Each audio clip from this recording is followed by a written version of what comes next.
Assalamualaikum warahmatullahi wabarakatuh. Perkenalkan, nama saya Sylvia Gifty dengan NIM 289215036, Prodi Manajemen kelas 1B di Universitas Pancasakti Bekasi.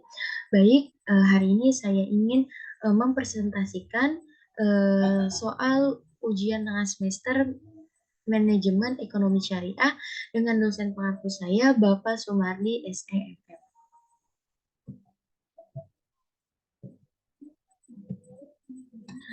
Untuk soal yang pertama, bagaimana sebuah ilmu ekonomi Islam itu dapat dilahirkan oleh sistem ekonomi Islam? Jawabannya, sistem ekonomi Islam secara sederhana merupakan sebuah peraturan di mana pelaksanaannya berlandaskan dengan berbagai syariat, yaitu Islam dan selalu berpedoman pada Al-Quran maupun hadis. Hal ini meliputi kegiatan seperti simpan pinjam, investasi, dan bermacam kegiatan lainnya. Sistem ekonomi ini diciptakan agar umat Islam bisa tetap melakukan kegiatan ekonomi dengan baik dan benar dan berhindar dari semua sifat yang buruk seperti riba, zolim, ikhtiar, ihtikar, haram, dan masih banyak lagi. Semuanya dijelaskan dan diatur secara terperinci dalam sistem ekonomi Islam. Konsep Islam dalam berbagai persoalan seperti produksi, distribusi, hutang piutang, pendapatan, serta belanja negara termasuk ke dalam sistem ekonomi Islam. Sistem ekonomi Islam ini seperti halnya yang dibahas dalam ekonomi sistem Islam di slide selanjutnya. Cara pemilikan harta dalam Islam. Dalam Islam, kedudukan harta termaksud ke dalam hal yang sangat penting. Hal ini dibuktikan dari adanya berbagai pendapat, namun semuanya merujuk pada satu ketentuan, yakni pada akhirnya semua harta adalah milik Allah Ta'ala. Islam juga memberikan perlindungan kepada para pemiliknya. Pemanfaatan. Nabi Muhammad SAW sendiri sangat amat memperhatikan pemanfaatan harta dalam Islam, karena jika sampai terjadi mubazir atau penimbunan harta, hal tersebut sama saja mendatangkan dosa dan akan mempersulit hisab saat di akhir kelak. Semua harus dipergunakan dengan baik dan benar. Penuaian hak. Selanjutnya adalah penuaian hak. Maksudnya adalah setiap muslim yang memiliki harta wajib untuk menyumbangkan untuk zakat sesuai dengan aturan syara. Jadi tidak ditimbun untuk kemudian didiamkan dengan maksud disimpan dan memperkaya diri sendiri. Hal tersebut tidak dibenarkan. Tidak merugikan pihak lain. Sebaik-baiknya harta adalah yang berguna bagi semua, bagi sesama, bukan justru mendatangkan mudorot. Jika sampai terjadi demikian, sama halnya Anda sudah meremehkan Allah Subhanahu wa Ta'ala. Untuk itu, jangan pernah hilang atau kabur dari kewajiban membayar pajak untuk sesama, sedekah, dan berbagai macam kegiatan berbagai lainnya. Hal ini juga dimaksud agar Anda tidak mudah terkena penyakit riya ataupun bangga terhadap harta tersebut dan menjadi sombong. Kepemilikan secara sah selanjutnya adalah harus memenuhi syarat kepemilikan secara sah. Hal ini bertujuan agar orang-orang tidak mendapatkan hartanya dari barang rampasan atau jarahan. Semuanya murni karena kerjaan keras masing-masing. Dengan begitu tentunya pembagian juga tetap bermanfaat. Terakhir, Islam selalu menganjurkan umatnya untuk benar-benar mempergunakan harta dengan imbang. Jangan sampai hanya berat sebelah atau lalai dalam melaksanakan tugas dan kewajiban seperti zakat, sedekah, dan berbagi kepada sesamanya. Sungguh Allah tidak menyukai hal tersebut. Soal pertanyaan yang kedua, jelaskan latar belakang kemunculan dan lahirnya sistem ekonomi kapitalismenya. Jawabannya dilansir dari Britannica, kantong-kantong kapitalis sudah ada di Eropa di abad pertengahan. Perkembangan kapitali dipelopori pertumbuhan Inggris selama abad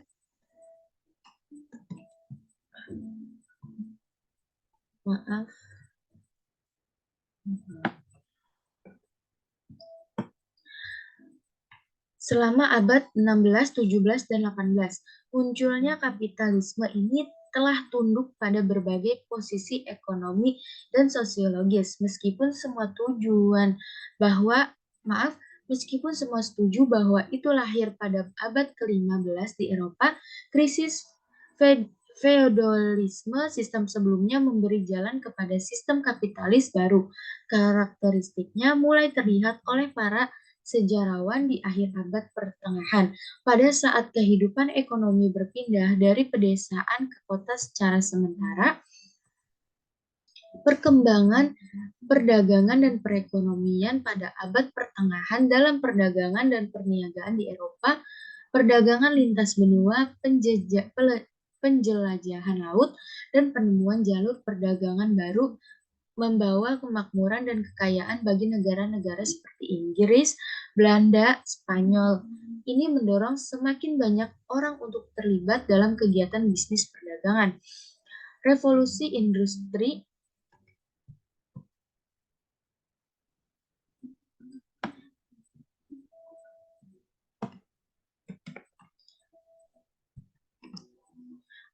Revolusi industri pada abad ke-18, revolusi industri dimulai di Inggris dan menyebar ke seluruh Eropa dan Amerika Utara.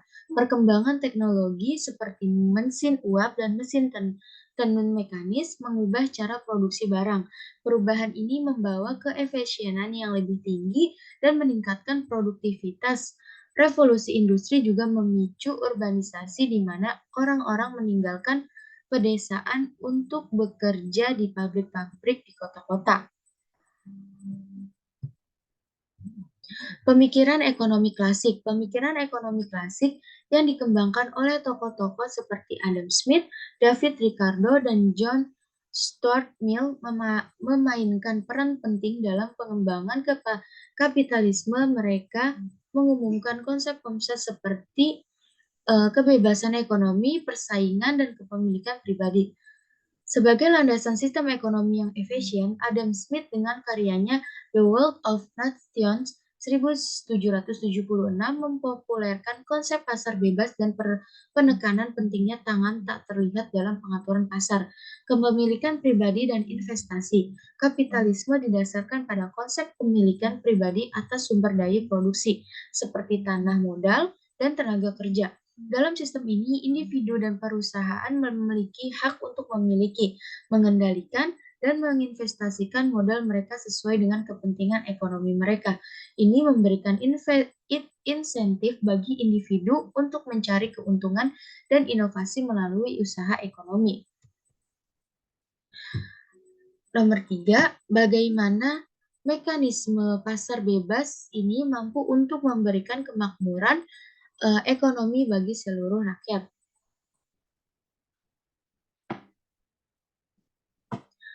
Jawabannya, seluruh kegiatan ekonomi mulai dari produksi, distribusi, dan konsumsi diserahkan sepenuhnya kepada mekanisme pasar tanpa campur tangan pemerintah atau pihak lain. Maka dari itu, pasar bebas adalah memberikan kebebasan kepada masyarakat dalam melakukan aktivitas ekonomi, baik ekspor maupun impor, serta memberikan transparansi informasi berkaitan kuantitas permintaan dan harga barang. Dengan demikian, akan tercipta stabilitas ekonomi. Selain itu, fungsi pasar bebas adalah memberikan pendapat yang lebih tinggi kepada para pengusaha serta memberi peluang memajukan keahlian maupun metode produksi agar makin efisien.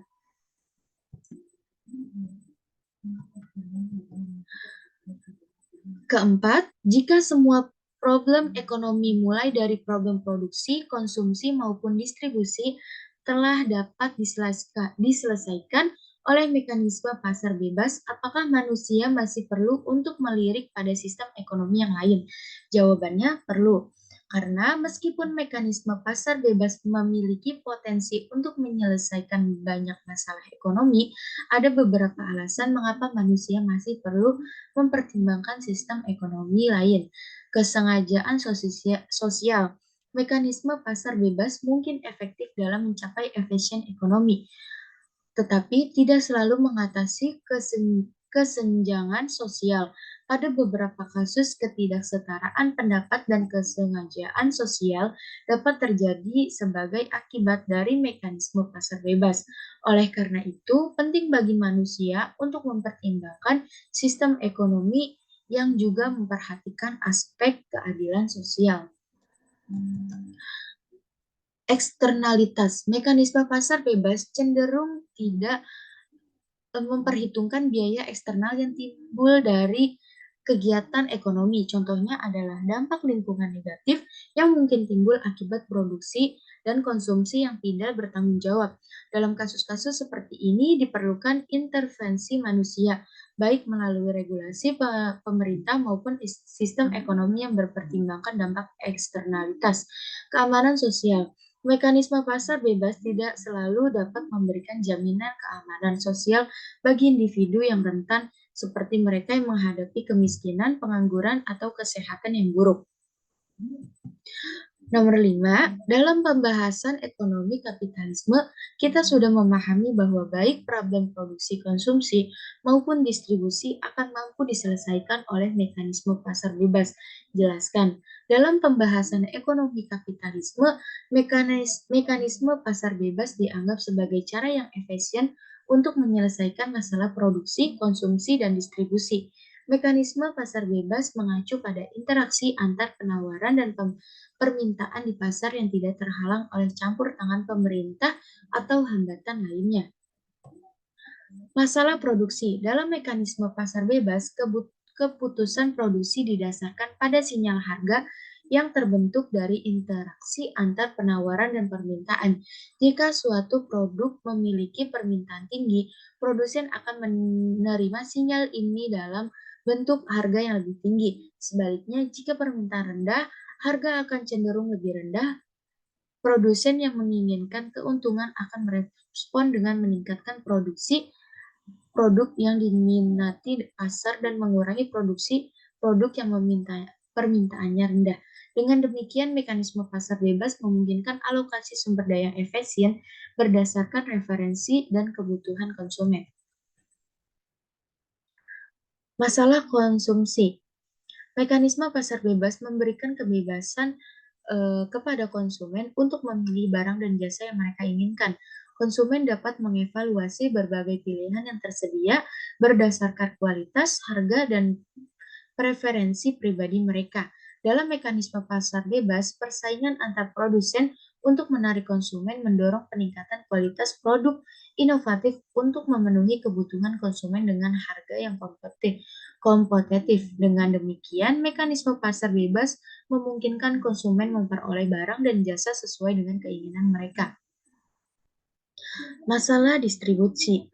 Mekanisme pasar bebas berdasarkan prinsip bahwa penghasilan dan kekayaan akan didistribusikan sesuai dengan kontribusi yang diberikan dalam proses produksi. Dalam kapitalisme, pemilik faktor produksi seperti tanah, modal, dan tenaga kerja akan menerima imbalan yang sebanding dengan kontribusinya. Dengan adanya persaingan di pasar, faktor-faktor produksi tersebut akan diberi imbalan sesuai dengan tingkat permintaan dan penawaran di pasar. Meskipun ada perbedaan pendapat dalam masyarakat kapitalisme, mekanisme pasar bebas diharapkan dapat mendorong mobilitas sosial dan kesempatan bagi individu untuk meningkatkan pendapatan mereka melalui usaha dan kerja keras.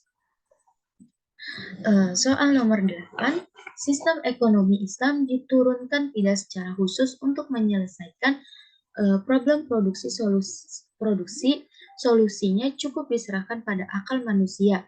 Menurut pandangan sistem ekonomi Islam, tahap bantuan dari Islam pun akan akal manusia dengan sendirinya akan mampu menyelesaikan problem barang dan jasa. Mengapa tidak memiliki kesimpulan tersebut? Dalam pandangan sistem ekonomi Islam, masalah kelangkaan adalah fenomena alamiah yang tidak dapat dihindari. Sistem ekonomi Islam mengakui bahwa manusia perlu menggunakan akal mereka untuk memahami dan mengatasi masalah produksi yang timbul akibat kelangkaan sumber daya.